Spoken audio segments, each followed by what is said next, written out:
మద్యం కేసుని ప్రభుత్వం నడిపించే దాంట్లో చిత్తశుద్ధి నిజాయితీ లేదనేది మనం భావించాలి. Quality of liquor, cheap liquor at a higher cost. అవును.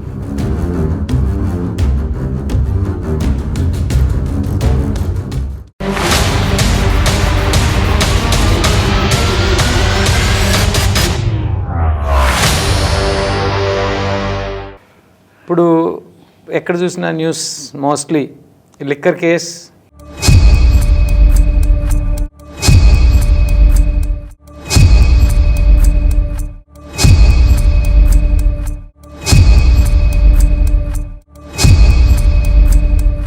ఈడీ ఇన్వాల్వ్ అయింది, ఈ నాయకులను పిలుస్తున్నారు, ఆ నాయకులను పిలుస్తున్నారు అని చెప్పి న్యూస్ వస్తుంది. దీని మీద మీకున్న సమాచారం ఏంటి?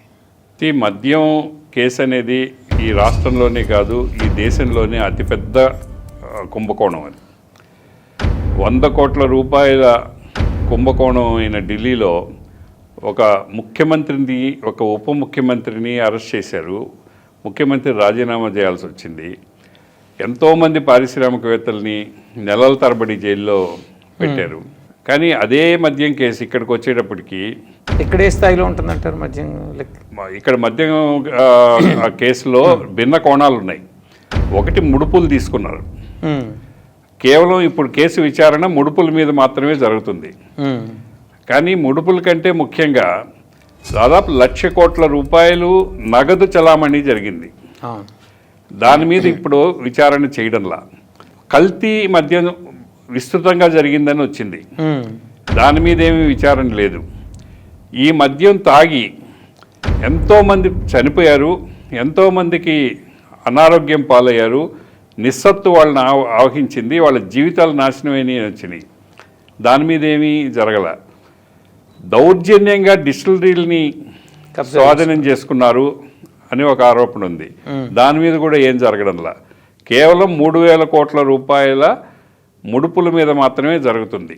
అంటే మద్యం కేసుని ప్రభుత్వం నడిపించే దాంట్లో చిత్తశుద్ధి నిజాయితీ లేదనేది మనం భావించాలి. ఇది కూటమి ప్రభుత్వానికి, ఖచ్చితంగా కూటమి ప్రభుత్వానికి మద్యం కేసులో నిజమైన దోషుల్ని శిక్షించాలి అనే చిత్తశుద్ధి కూటమి ప్రభుత్వానికి అయితే లేదు. ఇప్పుడు మీరు చెప్పినట్టు ఒకటి, క్యాష్ ట్రాన్సాక్షన్స్ మాత్రమే జరిగినాయి.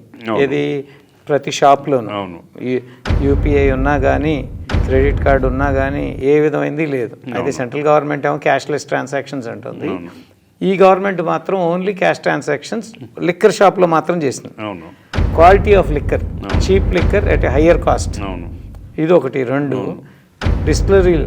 3, ఇన్ని రకాలైనటువంటి కేసులు ఉంటే, ఇంత కాంప్లెక్స్ కేసు ఇది, దీంట్లోంచి నాకు అనిపించేది మీరు చెప్పిన దాన్ని బట్టి అయితే తప్పించుకోవడం అసాధ్యం.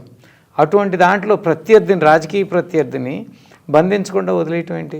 సిట్టు జరిగే విచారణ ప్రక్రియని మనం గమనిస్తే వేటి మీద సిట్టు విచారణ చేయడంలా కేవలం ముడుపుల మీద మాత్రమే చేస్తుంది. చెవిరెడ్డి విజయభాస్కర్ రెడ్డిని పట్టుకున్నా, రాజకేశ్వర రెడ్డిని పట్టుకున్నా, ముడుపులు ఎవరి నుంచి ఎవరికి వెళ్ళినట్టు, అది ఎవరి నుంచి ఎవరికి వెళ్ళాయి అనేది తేల్చడమే సిట్టు లక్ష్యంగా పనిచేస్తూ ఉంది.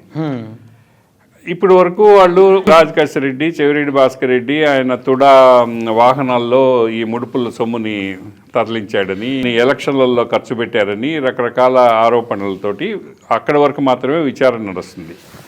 కానీ అల్టిమేట్గా ఈ ముడుపులు ఎవరికి చేరిని, క్యాష్ ట్రయల్, తుది బెనిఫిషరీ ఎవరు అనేది తేల్చడంలో సిట్ పనిచేయడంలా.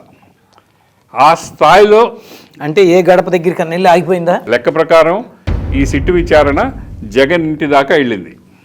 అక్కడ ఎందుకు బ్రేకులు పడినాయి? అక్కడి నుంచి ముందుకు వెళ్ళడంలా. అది అక్కడ ఆ తలుపు దగ్గర ఉన్నారు సిట్టు వాళ్ళు. తలుపు తట్టి తలుపు తీస్తే వెనక జగన్ ఉన్నాడు. కానీ వీళ్ళు తలుపు తట్టరు, తలుపు తీరు. అంటే ఎవరు ఆపుతున్నారు వీళ్ళని? అది ఎవరు ఆపుతున్నారు అనేది ప్రభుత్వం చెప్పాలా. సిట్టును ముందుకు కదలకుండా వాళ్ళ కాళ్ళకి ఎవరు బంధాలు వేశారనేది ప్రభుత్వం చెప్పాలా. ఇది కేవలం ముడుపులకు సంబంధించింది మాత్రమే. ఒక మాఫియా లాగా డిస్టిలరీని స్వాధీనం చేసుకోవడం చాలా పెద్ద నేరం.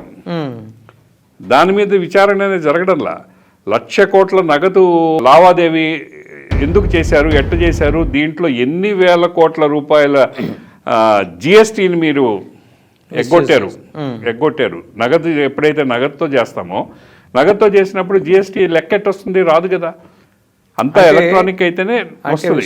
రిటైల్ షాప్స్ కూడా గవర్నమెంట్ కంట్రోల్డే కదా, అవేమి ఆక్షన్ చేయలేదు. ప్రభుత్వ మద్యం దుకాణాల్లో ప్రభుత్వ డిపోల నుంచి వచ్చిన మద్యం మాత్రమే అమ్మారు అనే దానికి ఏమీ నియమం లేదు. ప్రభుత్వ డిపో నుంచి కాకుండా నేరుగా డిస్టిలరీల నుంచి తీసుకొచ్చి అక్కడ పెట్టి విక్రయించి ఆ సొమ్ముని వాళ్ళ సొంత జోబిలో వేసుకున్నారు అనే ఆరోపణ అయితే ఉంది. రాజకేశ్ రెడ్డి ఆ రూపంలో ఎక్కువ సంపాదించాడు అనేది పెద్ద ఆరోపణ. అది జగన్ కూడా ఒక స్టేజ్లో నాకు తెలియకుండా ఇంత జరిగిందా అని ఆశ్చర్యపోయాడని కూడా అన్నారు. వాస్తవ వేదిక ప్రతి గురువారం మీ తెలుగు వన్ న్యూస్.